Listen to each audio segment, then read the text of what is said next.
Hola, buenos días. Mi nombre es Matías y bueno, hoy les iba a compartir un poco del último libro de la Torá, o sea, ya llegamos al quinto libro de la Biblia hebrea, digamos en sí a Deuteronomio, ¿no? En sí, Deuteronomio, el título del libro viene del griego, o sea, de la Septuaginta. En sí, alude a segunda ley. Algunos creen que esto puede ser un error, digamos, en el sentido de traducción, porque en el hebreo hay una parte en el capítulo 17, versículo 18, que habla a los reyes acerca de hacer una copia de la ley, una copia de esta ley, digamos, de la ley de Moisés, ¿no? En sí, ahí tradujeron como que habla de una segunda ley y eso le pusieron como título al libro, digamos, porque en sí va a ir representando varias cosas que se dijeron en Levítico, en Éxodo, digamos, acerca de la ley. Pero en cambio, en su título hebreo, que contempla en sí las primeras palabras que aparecen en el libro, más que algo temático, el título es Yeh Ha Deberim. Estas son las palabras, Deuteronomio 1.1. Acá alude con estas son las palabras, bueno, con las palabras de Moisés, digamos, que Dios le comunicó a Moisés en sí. Y esto en sí va a impactar en lo que es todo el libro, las palabras de.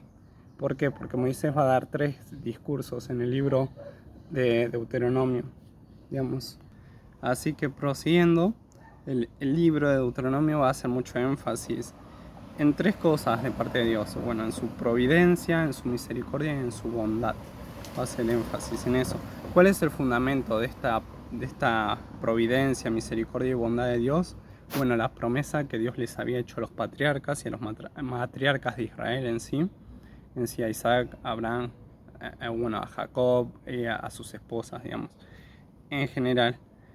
También el fundamento de esta protección divina de parte de Dios para con su pueblo está en la elección del pueblo en sí, que Dios les prometió un amor que es prácticamente incondicional, porque a pesar de que el pueblo falla, Dios sigue permaneciendo fiel. Y bueno, una tercera razón de este amor y bondad de Dios es el pacto que hizo con el pueblo ahí en el Sinaí, o como va a decir el monte Oreb en Deuteronomio, ¿no? Digamos que también que esto tiene 2 implicancias. Una, que ellos poseen, el pueblo de Israel posee una relación única con Dios, digamos. O sea, Dios los escogió de entre toda la tierra.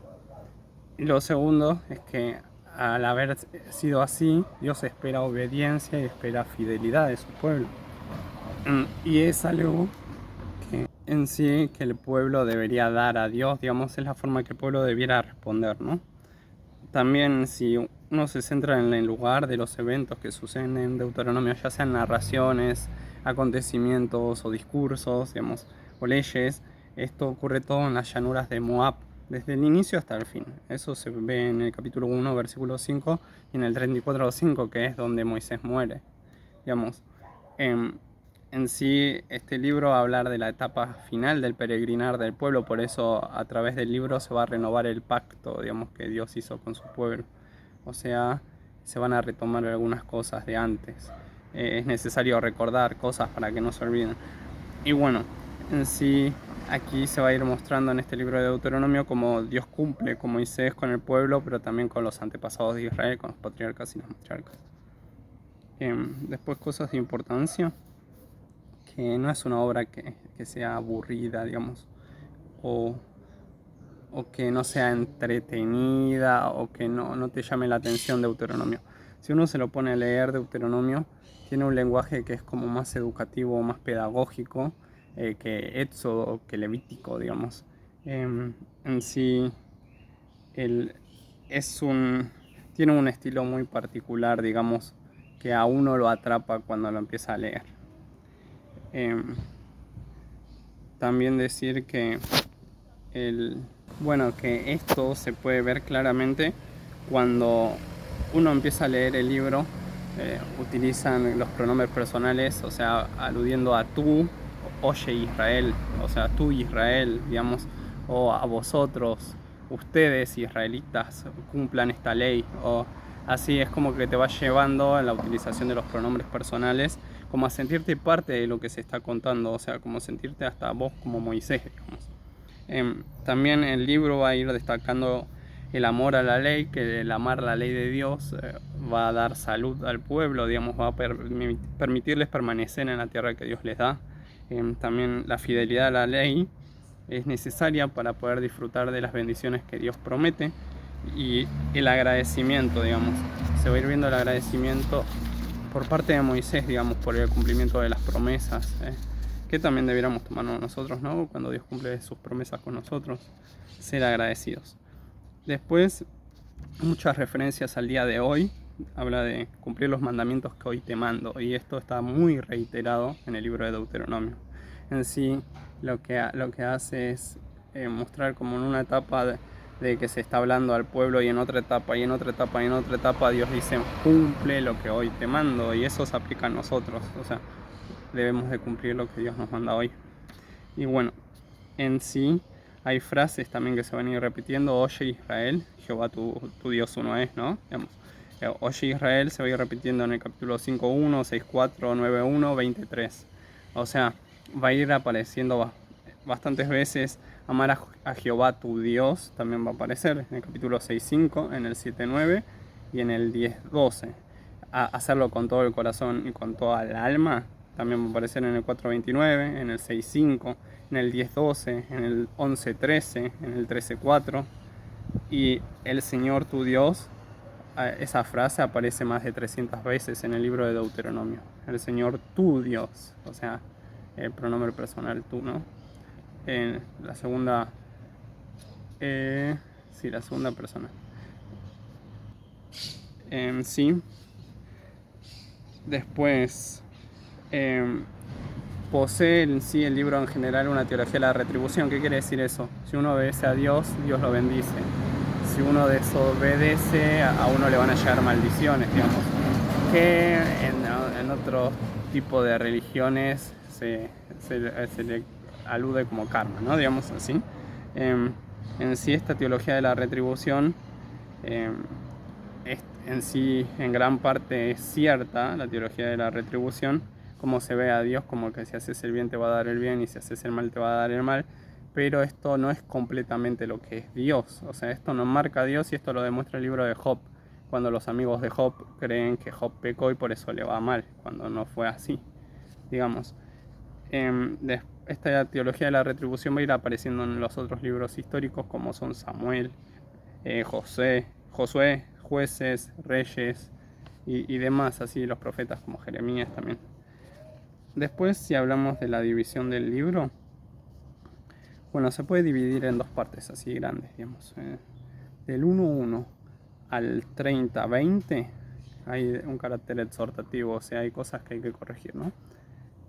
Y del 31.1 al 34.12 hay un estilo que es más narrativo, digamos, de las cosas que van sucediendo.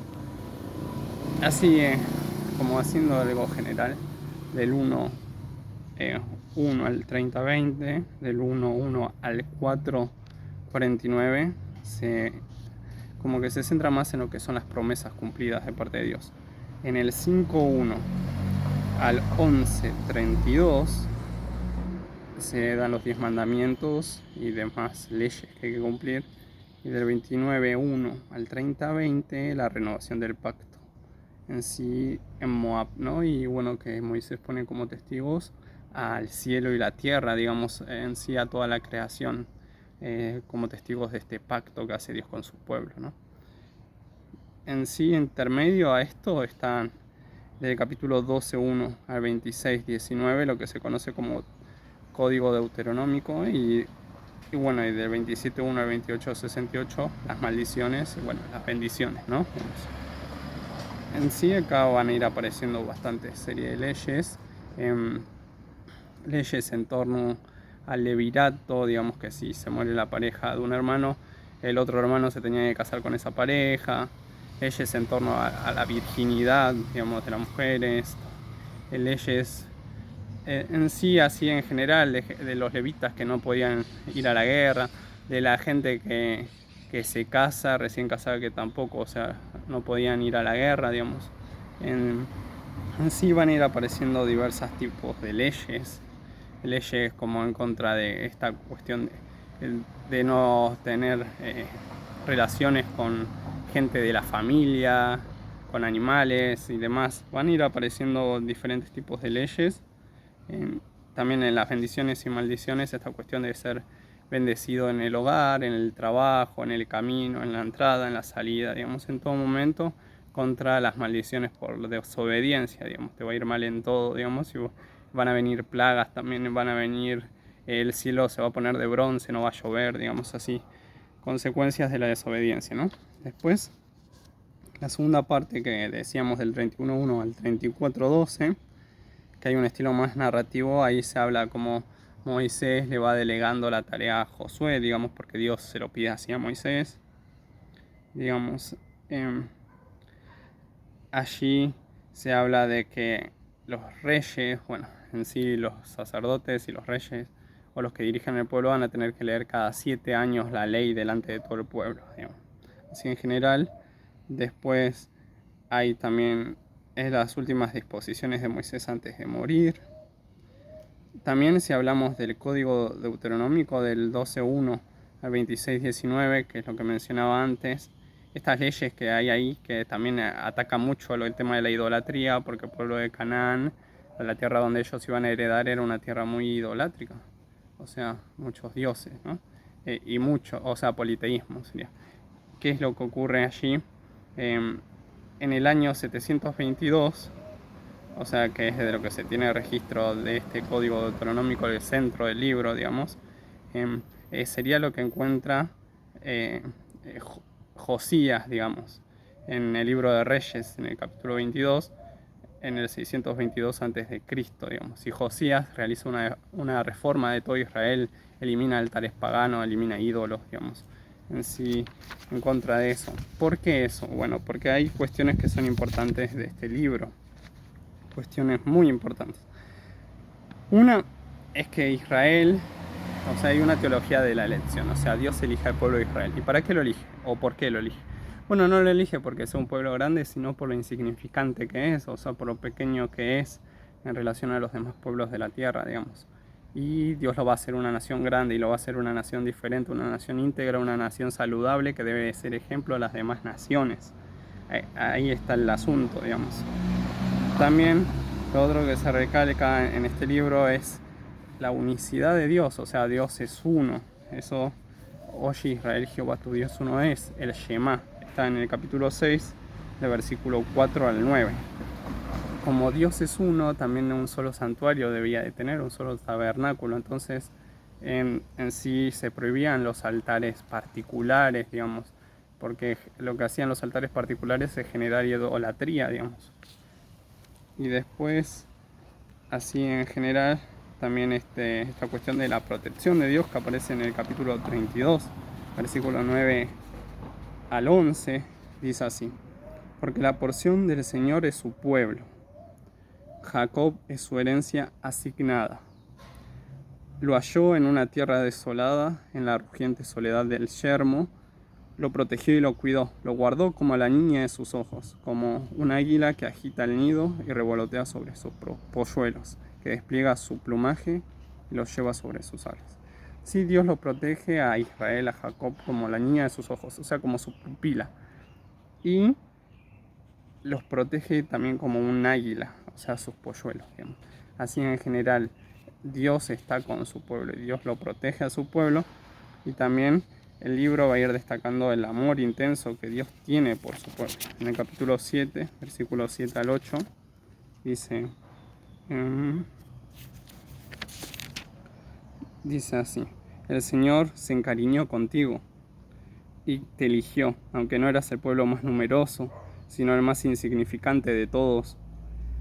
Lo hizo porque te ama y quería cumplir su juramento a tus antepasados. Por eso te rescató del poder de Faraón, rey de Egipto, y te sacó de la esclavitud con gran despliegue de fuerza. En sí, este sería un resumen del libro de Deuteronomio que va a ir destacando el amor que Dios tiene por su pueblo y el amor que uno debe de tener al servir a este Dios, a este único Dios, como dice la palabra, ¿no? Y bueno, en sí los animo a poder guardarse, digamos, esto en su corazón y poder profundizar en el libro de Deuteronomio, que les va a ser muy útil, digamos, en lo práctico y les va a ser, eh, digamos, lindo al leerlo. Es una lectura bastante llevadera y van a poder entender cosas desde el lado de Moisés, cosas que Dios le iba mostrando, cómo Moisés insistía para entrar a la tierra prometida y Dios le había dicho que no y que deje de insistir con esto, digamos. Y aún así, como entendemos, Moisés está en el cielo, pues Moisés se manifestó en la transfiguración de Jesús, estando con Elías, digamos. En sí, hay cosas aquí que son temporales, ¿no? Nosotros debemos vivir por las eternas. Bueno, y en sí esto es lo que exhorta el libro de Deuteronomio: amar a Dios con todo el corazón, con toda el alma y con todas nuestras fuerzas. Y bueno, espero les haya sido de bendición. Y bueno, ya la próxima iniciaremos con los escritos. Saludos.